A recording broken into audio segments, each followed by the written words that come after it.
Welcome students for this session. This is the second session of the same chapter, The Best Advice I Ever Had, written by Mrs. Vijayalakshmi Pandit. Before we could learn the next paragraph, let me remind you what we learned in the previous session. Our author Mrs. Vijayalakshmi Pandit shared with us the advice she had from Mahatma Gandhi, our father of the nation, Mahatma Gandhi.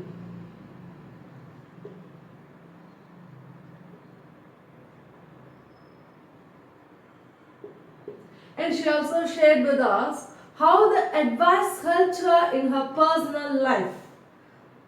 She didn't want to relate with her relatives because they didn't want to share their properties with her.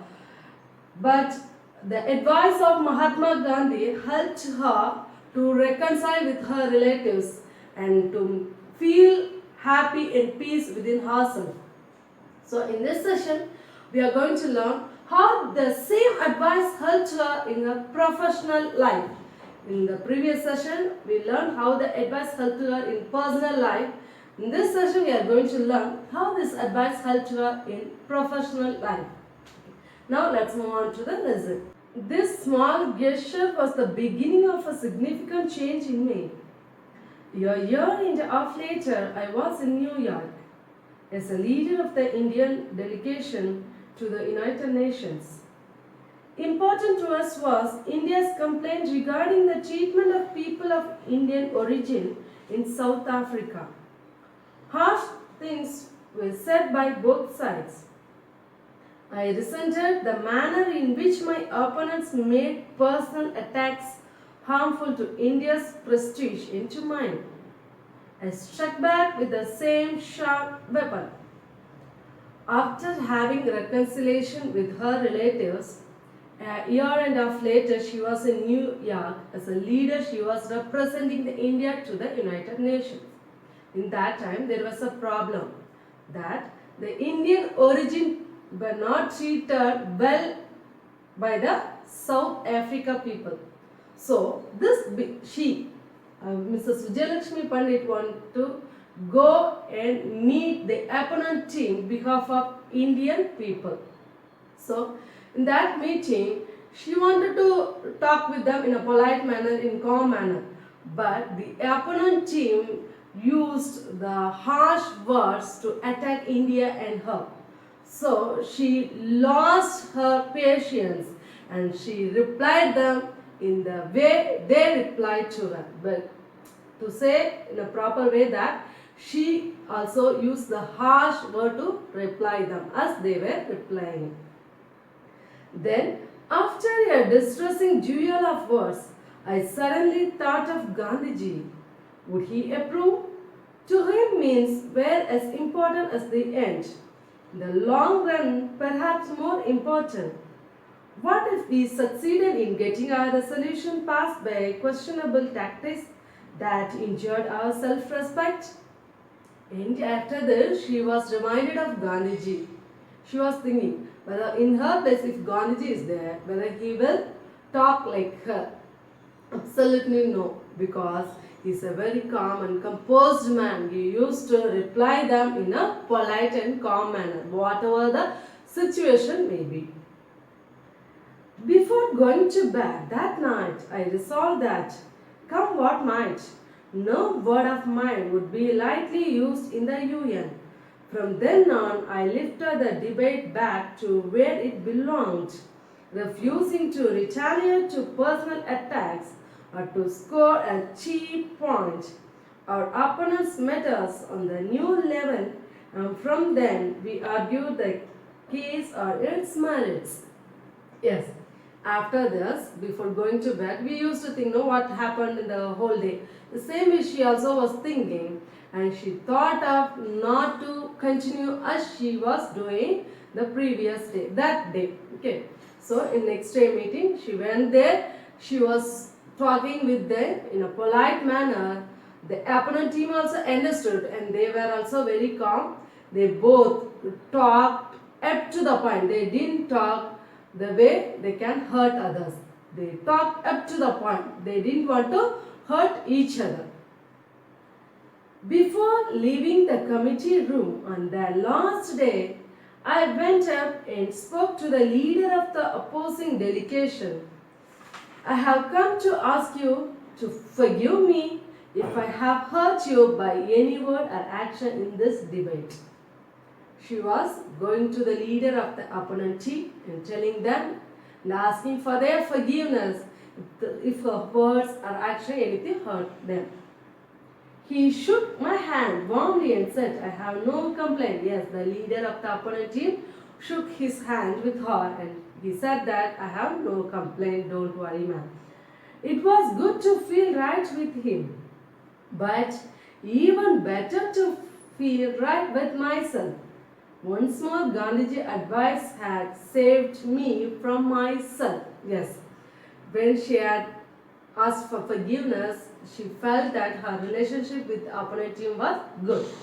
More than that, she felt peace and happy within herself by reconciling with them. So, she was thankful for the advice which she had from Mahatma Gandhiji. His words have helped me retain perspective even in small matters. Many women, I imagine, share with me a recurring nightmare. Someone important to you is coming to dine. The guests have arrived. It is time to eat, but there is no dinner. You wake perspiring, relieved to find it is only a dream. Yes. Next day she had a dream that many guests are coming to her house, but she didn't have dinner to provide them. That was a dream. But recently it really happened to me. My guests of honor, the Prime Minister of Great Britain and Lady Eden, could hardly have been more important to me, High Commissioner for India in the United Kingdom. I had planned everything meticulously, from the menu to the color scheme of the flower and the candles. When the guests had arrived and drinks had been passed twice, I signaled the butler to announce dinner, but still we waited. When for the third time drinks came round, I excused myself and ran downstairs to the kitchen. She was telling that she had a dream, and the dream became true after some days. That means recently the dream became true. Who all came? The guests were Prime Minister of Great Britain and Lady Eden. They came to her house for dinner. Okay, the guests they came to her house for dinner. But so in foreign countries, no, before dinner they used to have drinks. The same way, she also treated them with drinks. Okay. She arranged everything clearly, even the flower, color of the candles, everything she arranged, and she had given menu for the cook also. So everything over, and they were drinking. First round over, in second round also over. She was expecting when the butler will announce the dinner is ready, let us come, like that. When he will announce like that, she was waiting. But till the third drinks also started, third round also started, but the butler didn't come and announce. So she got excused from the guests and she was running towards the kitchen. It presented a shocking sight. In one corner stood a frightened little kitchen maid, in another the housekeeper. At the table sat my cook, waving a ladle and singing, beating time with his foot. His eyes were glassed and he was far away in some other sphere. The table was littered with pieces of chicken. My knees felt too weak to support me, but I asked in as normal a voice as I could command, "What is in the dinner ready?" Yes.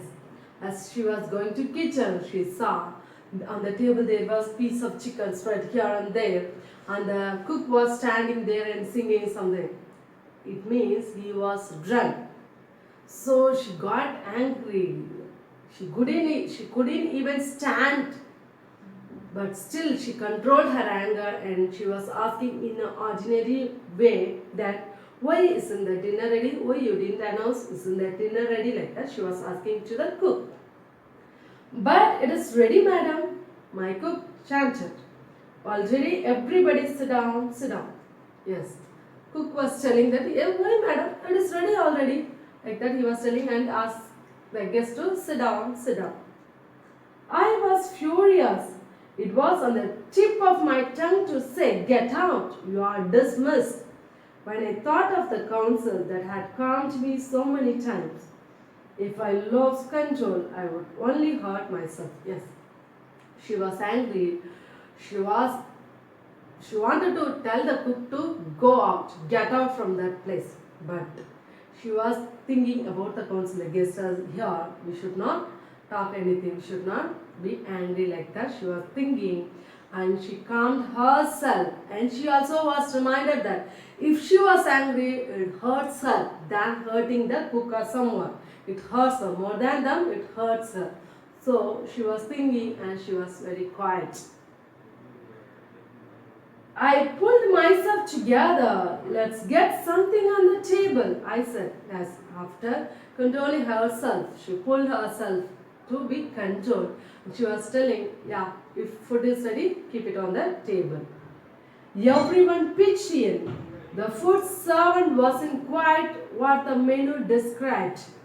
But when I told my guests what had happened, there was a chorus of surprise. If this is what your cook gives you when he is drunk, someone exclaimed, what must he provide sober? That means without drinking. Yeah.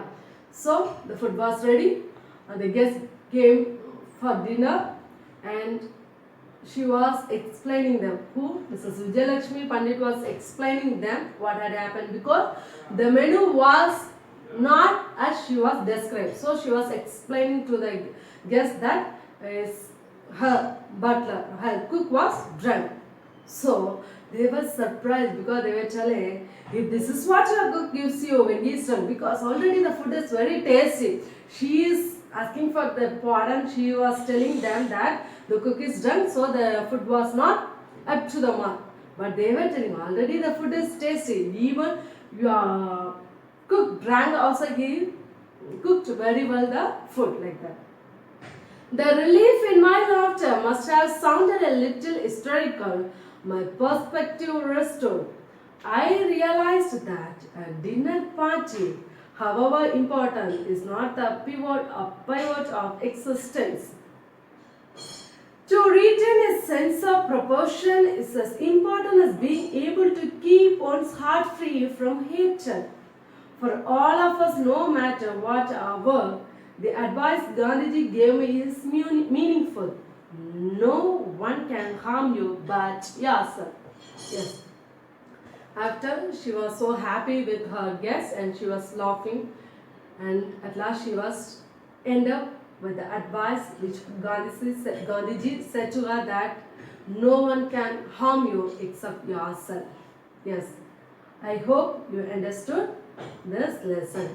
Yes, dear students, we also should not get angry for little things. We should think that the anger will hurt us more than hurting the other people. It will hurt us.